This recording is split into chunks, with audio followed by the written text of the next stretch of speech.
there are some things you need to know and understand before you pop it, because there are some very important details that I have not seen being covered in any other Power Pass guide that I've seen on YouTube or on Google search. Hello and welcome to my channel. My name is Crypt13, and today I'm going to walk you through the Power Pass and answer some burning questions that you may have, because these are also questions that I had and I just had the hardest time finding the answers to. So I'm going to put all of those into this video and hopefully I answer your question. So anyway, let's first start with the basics. You will only get 2 Power Passes per roster. And since you are given these Power Passes per roster, this means that if you switch servers, you will get another Power Pass. It even says it right here in the description. So if you end up not getting a Power Pass, even though you switch servers, you can definitely take this up with Amazon or with the Lost Ark developers, because that would just be straight up false advertising.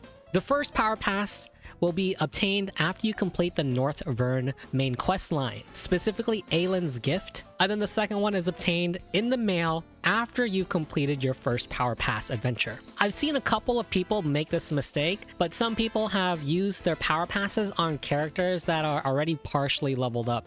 You should definitely avoid doing this and use them on freshly created characters. Okay, now this is a very important detail that you need to know when you use your Power Pass. When you use it, it is going to auto-complete all of your roster quests all the way up to Shoeshire included. This is important because Vern comes before Shoeshire, and so if you decide to use your Power Pass immediately, all of those roster quests in Shoeshire and any that you may have missed before progressing to the end of the North Vern main story quests will be auto-completed. This means that you will lose some of the rewards that you would have gotten if you actually completed it on your main character. So the rewards that you're going to lose out are things like silver, gold, engravings, honing materials, etc., etc.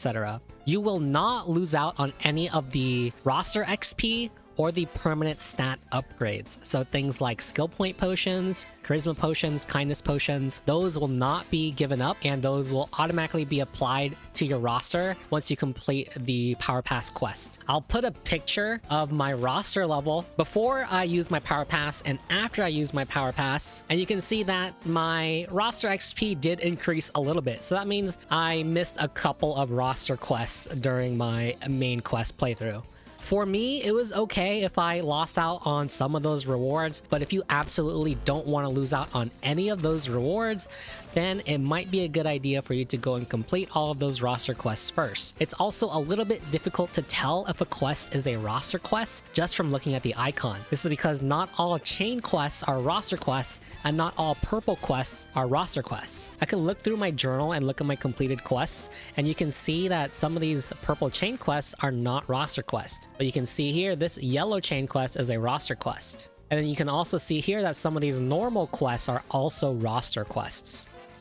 In general though, the normal quests don't reward you with as much materials as chain quests do. And chain quests usually are the ones that reward you with better rewards like honing materials and the permanent stat upgrades. But again, those permanent stat upgrades are rewarded to you if you miss them on your main. So that is a very important detail you need to know before using your Power Pass.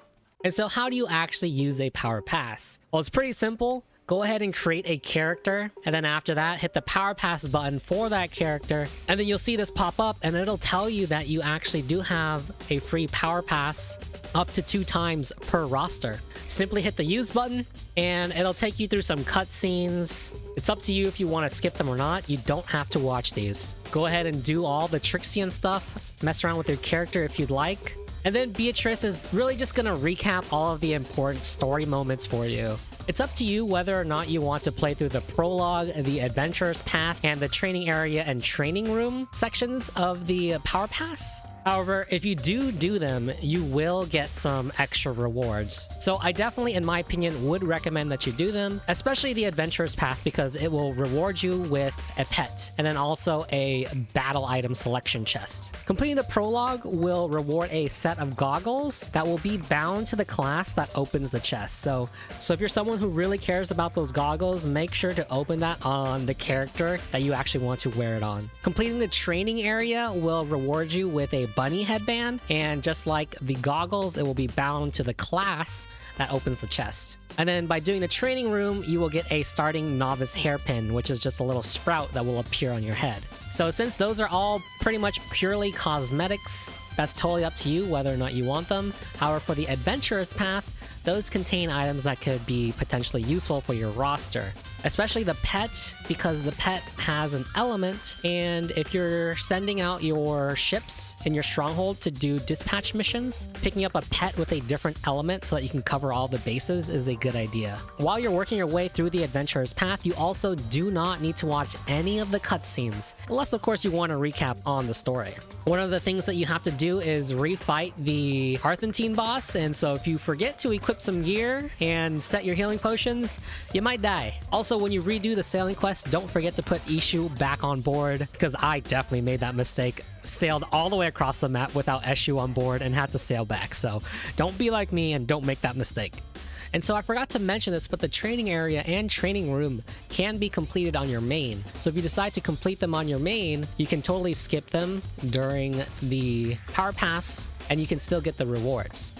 Congratulations, you've completed the power pass and you've got a fresh new character with an eye level of 302. If this video helped you out, guys, don't forget to hit a like button, drop a comment down below, especially if you have any other kinds of tips that I did not mention in this video. Anyway, if this video helped you out, don't forget to hit the like button and drop a comment down below, especially if you have any other tips that I didn't talk about, so that we can help everyone who comes across this video. Consider subscribing to my channel. There's also a link to my Twitch and Discord if you are interested in watching some Lost Ark content or have any other questions about Lost Ark. I'll try my best to answer them if I can.